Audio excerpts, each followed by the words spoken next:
శ్రీ లలితా పరమేశ్వరి చక్రపురం ఛానల్కి స్వాగతం సుస్వాగతం. ఇదే భగవద్గీత ప్రపంచం. అర్జున, కామాదులు యందు ఆసక్తి, అవి పొందటం వలన వచ్చే భయం, పొందనందువల్ల వచ్చే కోపం విడిచి నన్నే తలుచుకుంటూ నన్ను ఆశ్రయించి సాధన కర్మ ద్వారా ఇలా నా జ్ఞానాన్ని అనుసంధానం చేయటం అనే తపస్సు చేత చాలామంది సాధకులై శుద్ధులై నా తత్వాన్ని పొందారు. అర్జున, నువ్వు కూడా అలా ఆచరించు అర్జున అని భగవానుడు అంటున్నాడు.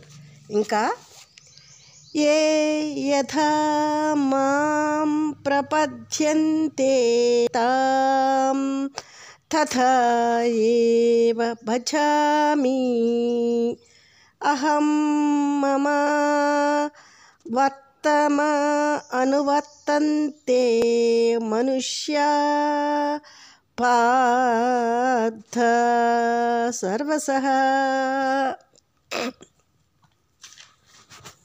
కామాదులు యందు ఆసక్తి. అర్జున, ఎవరు నన్ను ఏ భావం ఇస్తున్నారో వారికి నేను అలాగే కనపడుతున్నాను. అర్జున, వారిలోనే ఉన్న నన్ను నా నిజ తత్వరూపంలో అనుసరించిన వారు జ్ఞానులై నన్ను పొందుతున్నారు. అర్జున, ఇతరుల మోహంలో పడుతున్నారు, కానీ జ్ఞానులకు అజ్ఞానులకు కాసినది నా తత్వమే, అంటే శాశ్వత సుఖమే. వారు కోరిన శాశ్వత సుఖం కామాదులకు అతీతమైన నా తత్వమునందు దొరుకుతుందని జ్ఞానులు గ్రహించి కామాదులను జయించి నన్ను పొందుతున్నారు. నన్ను పొందటం వలన శాశ్వత సుఖాన్ని పొందుతున్నారు. అర్జున, అర్థం చేసుకోలేక వాటిని విడిచేవారికి కొన్ని కోట్ల జన్మలైనా సరే వారిని క్రమంగా నా తత్వం వైపే మరల్చుకుంటాను. అర్జున, నా తత్వాన్ని, నా ఈశ్వర స్వభావమును గుర్తించిన జ్ఞానులు తొందరగా నన్ను పొందుతున్నారు.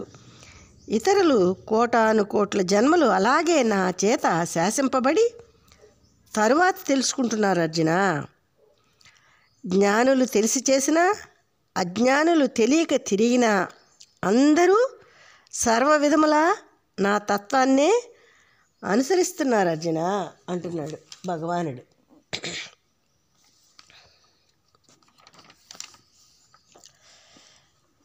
కాంక్షంతః కర్మాణాం సిద్ధిం యజంతే ఇహ దేవతాః క్షిప్రం హి మానుషే లోకే సిద్ధిః భవతి కర్మజా.